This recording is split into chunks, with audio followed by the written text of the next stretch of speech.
رک جائیں۔ نماز کے بعد صرف ایک دعا پڑھنے سے آپ کو نبی کریم صلی اللہ علیہ وسلم کی شفاعت کی عظیم خوشخبری مل سکتی ہے۔ کیا آپ جانتے ہیں کہ جب مؤذن اذان دے تو ہمیں کیا کرنا چاہیے؟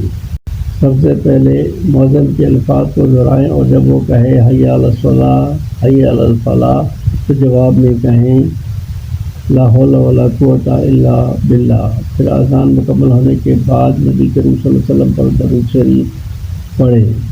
اس کے بعد یہ خوبصورت دعا پڑھیں، اللہم رب ھذہ الدعوۃ التامہ والصلاۃ القائمہ آت محمدا الوسیلۃ والفضیلۃ وابعثہ مقاما محمودا الذی وعدتہ۔ رسول اللہ صلی اللہ علیہ وسلم نے فرمایا کہ جو شخص اذان کے بعد یہ دعا پڑھے تو اس کے لیے میری شفاعت واجب ہو جائے گی۔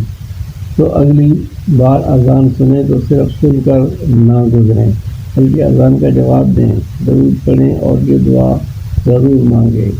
اس پیغام کو دوسروں تک بھی پہنچائیں، شاید کسی کے لیے یہ نیکی آپ کے لیے صدقہ جاریہ بن جائے۔